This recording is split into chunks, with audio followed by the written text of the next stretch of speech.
Arvoisa yleisö, esitän teille lauluni Epristä. Viimeisen kerran katsoin Epriin, ennen kuin täältä lähden pois.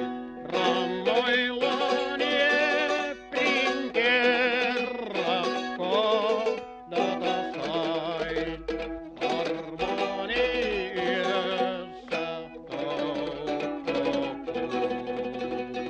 Koskaan ei liene lempi kuolematon, kuole ei Epri milloinkaan.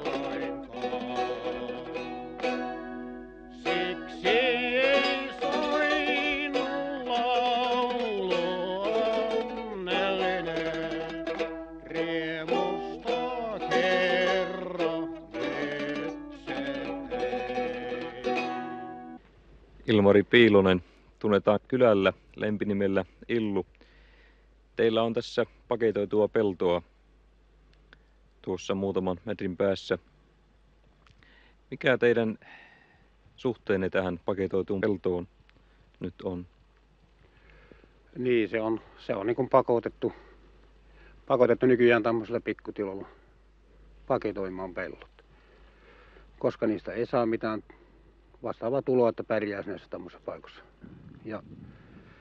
Ja siitä, mitä saa pienen korvauksen, se on kimustuttava sillä. Ja niin kuin minä vetästelen, kalastelen sitten, jo tällä jäljellä ei ole mitään muuta työtä, siis ansiotyötä enää. Etenkin täällä päin tarjolla, niin kuin monessa muussakin pitäisi. Tällä tavalla on tilanne. Millainen tämä pelto ja tämä elinpiiri oli silloin, kun te nuorena ja lapsena olitte tässä samalla viljelmällä? Tämä oli siis rantaa asti oli täysmehtä, koska tämä on siis tämmöinen ostettu kappale valtion välityksellä siihen aikaan. Ja kuokalla tehty tämä pelto kaikki. Ja siinä on ollut ankarat työt siinä aikana. Köyhyys oli siinä aikana joka taholta puristi ja ruoka ja nälkä. Kala oli ainoastaan lähellä tuossa Särminen ja metässä riistaa siinä aikana. Etenkin nythän on riistakin jo vähentynyt ja kalat järvestä. Koko perheen ja lasten elämä pyöri tämän pellon ja pienen viljelmän ympärillä. Kyllä, kaikki olimme tässä veljeksiä. Meitä oli useampiinkin silloin, kun kuokittiin tätä peltoa ja saatiin kokoon tähän sinne 7 hehtaaria peltoa. Mutta siitä huolimatta se on mennyt siihen pisteeseen, koska se ei ole ollut kannattavuutta siinä enää, niin se on paketoinut ollut armottomasti edessä. Kävittekö te muiden pelloilla töissä? Joo, se oli pakko käy vierassa ansiossa mutta siitä huolimatta oli niin kiintynyt kuitenkin, kun lapsesta tehtiin tätä peltoa ja kuokittiin ja ajettiin muraa talvikauvet ja koitettiin, että siinä pärjätään ja pärjättiinkin jotenkuten. Niin sitten vierassa kun oltiin töissä, siellä tuli semmoinen mielipide aina, että niin kyllä kun rupesi vaan paskattamaan, niin ei muuta kuin se piti päästä omalle pellolle paskalle. Se oli niin kiintymys siihen omaan peltoon, koska se oli ankaralla työllä ja vaivalla tehty kovassa puutteessa. Kuinka kauan elämästänne te uhrasitte noiden peltojen hyväksi, jotka nyt ovat paketissa? 25 vuotta. Paljonko te hankitte tätä nykyään vuodessa noilla pelloilla? No ei niillä tule mitään. Kaikki lasketaan, kun työpalkat maksataan, kun ne vieralla tietää ja maksaa kovat verot, niin ei niistä jää. Miten te niin vieraalla tiedätte? Eihän pakettipeltoihin paljon tarvittu, mutta kun kunnossapito. Ja niin, mutta kun minä menisin, niin kun eivät ollut paketissa silloin. No nyt te saatte, teillä on 4 hehtaaria, niinkö? Niin. 200 000 markkaa. Niin. No tuleeko se puhtaana? No se tulloo puhtaana muuta kuin onhan nyt heinäsiemen pantu. Siitä kunnossapito kulut pois. Eihän teillä Niin. koneita ilmeisesti enää ole. Ei oo. Oliko se parempaa hanketta, kun viljelitte niitä? Ei ollut. Ei ollut. Miten se parempaa, kun nyt saa sen muuta kuin kahtelua? Millä tavalla teidän päivänne nyt kuluu? Nyt kuluvat päivät erittäin mukavasti, kun vaan oli sen verran rahaa, että saisi tässä rannalla olla ja Petästellä aina syksyllä muutamia jäniksiä ja kaloja sen tässä saatusta järvestä. Vielä noin mukavasti omiksi tarpeeksi. Se on suurin ihan tämä ranta ja rannalla olo ja järvellä moottoriveneellä. Veneellä olla liikenteessä. Paljonko saatte eläkettä kuussa? Ei ole tietoa ollenkaan. Jo kansaneläke 4 kuukautta kun on anottu, eikä ole tullut mitään tietoa. Entäs vaimonne? Se saa 181 markkaa. Onko leipä nyt teidän perheessä leveää tänä päivänä? Sanotaan suoraan niiden No naapureiden ei se puolella. leveä, kyllä sen tietää, kun kansaneläkkeellä, milloin se leveä mökkilöissä on. Ei se leveä. Tähän on teidän rantaanne tullut aika paljon huvila- ja mökkiasetusta. Miten ne teidän kesänne vaikuttavat nykyään? No se on vähän tuonut vähän semmoista niinku, tavallaan vähän niinku katkeruuttakin, mutta kuitenkin jollakin tavalla, että vähän niinku viihtykettä tähän hiljaiseen elämään tänne rannolle. Mutta vähän tavallaan niinku pilattu vähän tätä rantojen kauneutta ja olemista yleensä täällä näin, joka on oppinut olemaan täällä lapsuudestaan asti. Tuleeko niiden mukana melua moottoreista ja radioista?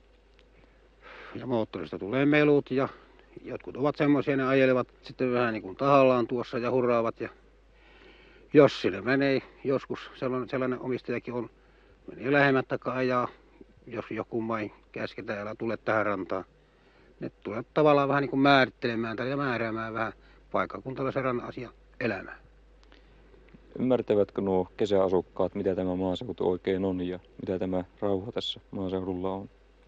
Tiettävästi nämä ymmärtävätkin jonkun verran sitä, ja pakkohan näitä on ymmärtää täällä asuvia olijoita, koska he pyrkivät kaikki tänne rannolle, että täällä on oma viehätyksensä varmasti heille kaikille, niin kuin meille paikkakunnan asukkaille, ranta-asukkaille yleensä.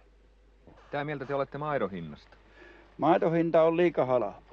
Tehän joudutte itse ostamaan sitä. Niin, vaikka joudunkin itse ostamaan, mutta se on halpa. Jos verrataan, että kaljua, kun ostavat ihmiset, ne ei sano, että se on kallista ollenkaan. Mutta maito, jos ne ottaa litran 2, niin se on kallista. Teillähän on mahdollisuus pitää lampaita, miksi ette pidä? Ei mitään tullut niistä.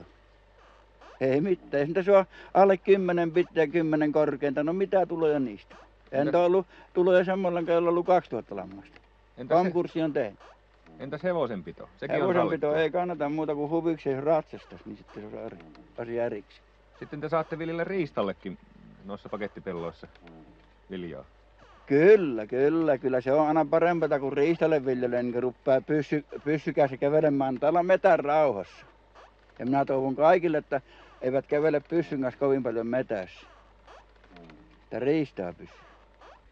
Te näyttelitte riistanvartijan roolia elokuvassa 8 surmanluoti ja mitä näin jälkeenpäin tuo näytteleminen tuntuu?